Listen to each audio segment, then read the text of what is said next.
Hi, I'm Greta Hayes and I've got Rosie Malone and Grace Young here with me today. We're going to do a quick Q&A to get to know us, the Hockey Roos. So, Rosie, first question for you.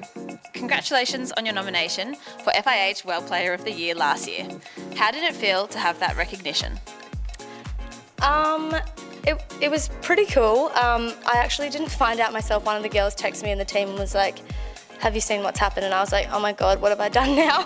So I was pretty emotional, I think, when I initially opened up the email, but I think something for me, once it kind of sunk in, I was just, really proud to be a part of a legacy that not many Australian hockey roos have been a part of. And then just looking at the history of it all made it a bit more special. So it was a really special moment, I think, for me and my family and everyone who supported me along the way. Okay, Grace, now I know you've told me before that you think you are the favourite child in the family, but I want to know, are you the best hockey player? So my question for you is, have you ever played a game of hockey with your parents and your brothers? And do you actually smoke them or do they smoke you? I have played hockey with my two brothers in mixed juniors. They were definitely better than me because I was quite younger, but we'll give them that one. Never played with my mum and dad though, only a bit of backyard hockey. Me and my brothers against me and my dad, and they would usually beat us, but I don't know, might have to get a family hockey game going. Might have to strap Dad's ankles up. So Greta, tell me about your work with high impact athletes. So I got involved with high impact athletes a couple of years ago now. One of my mates from New Zealand co-founded the organisation, the company. Basically, they recognised the potential that sport can have in making an impact worldwide in terms of sustainability, equality, clean water, all of those kinds of things. So Hugo and I got together and we threw around some ideas at each other and I decided to get involved. Basically, I'm at the very starting point of the whole organisation. I'd love to keep working with them a little bit more. They've really grown over the last couple of years. They've now got loads of athletes across so many different countries worldwide involved with donating money and using some of their winnings and I guess the money that they get from sport to make a difference with lots of different organisations. They do lots of research into different charities and look at how they can best use money to make a difference in the world. Hugo's given me lots of education on, I guess, the difference that we can make with just a few dollars. It's been pretty cool to be involved with them. Rosie, growing up, you also played soccer, even representing Australia at a junior level. How did you decide hockey was the sport for you? I think this is probably my number one asked question, and after seeing what the Matildas have done at the World Cup and how it's changed sport so much, women's sport, people are like, why did you choose hockey over soccer? But for me, I loved both sports so much and I couldn't really choose between the two of them, and so I kind of played both of them for as long as I possibly could. And then at the time that it was kind of getting more serious, I was in the Junior World Cup team for soccer and then Junior World Cup stuff for hockey, and then it just got to a point where it was kind of harder to juggle them both at that same high level, but I actually only kind of stopped playing soccer on the day that I got the phone call from the head coach of the Hockey Roos being like, hey, can you jump on a plane and come over here? So right after I called my mum to let her know what was happening, I called my soccer coach and was like, I'm really sorry, I'm gonna have to leave midway through the season. I still stay connected with soccer. I've gone back and played with my friends sometimes over the years, but it was kind of something that just happened and I just tried to juggle it for as long as possible, but essentially hockey chose me in the end. They were the first to get there. Do you have any regrets? Do you wish you'd chosen soccer? No, I don't have any regrets. I think at the end of the day you don't really know what's going to happen, so I have girls who are that I grew up playing with that I'm friends with who are in the Matildas, and I have other girls who I'm friends with who are got burnt out or stopped playing soccer or got injured. So it's you never know what's going to happen, and I still 100% love my hockey and it's given me some of the best friends and experiences in my whole life. So I definitely am not sitting here with any regret. I just might have a sport change at some point. Kidding. Do you think the door is still open for you to go across to soccer maybe when you finish with hockey? I highly doubt it. I think you should. You just want me out of the team. She's giving you should right now. Don't annoy them. Thank you. Grace, now I know you are new to Perth.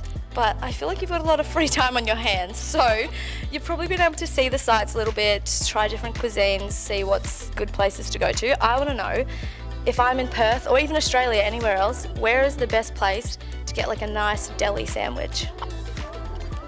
Oh, okay, this is a tough one because I'm gluten-free, so there are not many options, but I have found one in Perth, in Scarborough.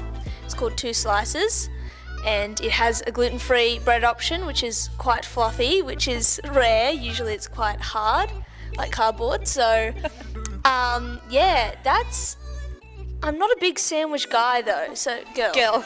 I'm not. She's a girl. I'm not a big sandwich girl, so so that would have to be my favourite. Two Slices in Scarborough, so I'm in the right place. Right. Have you ever tried real bread before? Yes, I have. Yes. And you prefer gluten-free bread over real bread, or you just can't? I definitely don't prefer it. It's just what has to happen. What reaction do you get? Oh, I prefer not to disclose. I think we'd all prefer that. Thank you, Grace. Greta, what is your favourite hockey memory? I've made a lot of fond hockey memories over the years. I find this a really tough question to get asked, but I think that if I had to pinpoint one memory, or I guess a time, it was going back a few years now when we won a few premierships in a row with Sydney Uni Hockey Club. So that's my home team back in Sydney, and we had such a fun crew for a couple of years. Turning up to trainings and games was just like turning up with your best friends to hang out, and we played some really great hockey, and we made some amazing memories off the pitch as well, which has always been a really big thing for me playing hockey. I've always played just for the social and the fun aspect. So my favourite hockey memory would definitely be winning the premiership with Sydney Uni. Side note, UNSW have beaten Sydney Uni 2 years in a row now. You heard it here first. Ambrosia, tell us something about you that people might not know.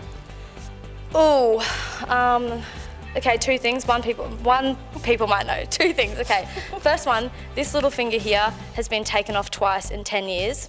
So in hockey, bang, ball hit my finger, decapitated, sewn back on. So it's going strong. That's something about me. The other thing that people might not know is that when I was born, I was actually dead. So I was like blue and I wasn't breathing. And I wasn't breathing for like, I reckon 5 minutes. It was crazy. Like my mum was like, you were almost gone. And yeah, apparently the doctors were working on me all this stuff for ages. And then my mum was like, bring my baby over here. And she just held me. Apparently she just held me and she just like kissed my head, and then she was like talking to me and bang, started breathing. So yeah, that's something people don't know. Maybe it's why my growth is a bit stunted. Okay, Grace, because I actually genuinely don't even know what the answer is to this, and I don't know what you do with your free time outside of hockey. So what is your hobby/career outside of hockey? So I'll start with my hobbies. I love to go to the beach, as you would know. And yeah, I do like to go to the beach. I can't quite think of any other hobbies. I like to read. I usually read at the beach though. But I do actually quite like to read. Not yesterday, sorry. Last year I read 24 books, so That's this good. year I want to do more than that. 25. Yes, and I am a student. I'm an occupational therapy student, so that will be my future career in a number of years. It will take me quite a while to finish my degree, but that is all. Do you know where you want to work when you got your OT degree? I'm thinking paediatric OT is where I will go with the children. So Greta, final question for you. Who is your hockey hero? Oh, I thought you were going to say me, and I was like, I was like, why did she look at you? I hate this question so much because growing up, we really weren't a sports crazy family. So to be honest, we barely watched any sports, and I asked Mum about it the other day, and she basically just said to me, yeah, well, I'd rather be out doing stuff than sitting at home on the couch watching sport. So I wouldn't really say that I had a hockey hero to look up to when I was younger. However, I did love to go down to my local hockey field with my dad. So we used to go down with a bag of balls and just hit balls together for hours, did heaps of sessions, and that's like a lot of my most fond memories is growing up, going down to the hockey field, having a hit with Dad, and he was always such like a gentle human, but then come out onto the hockey field and he was fiery and he was skillful. So he is definitely someone who I look up to within hockey.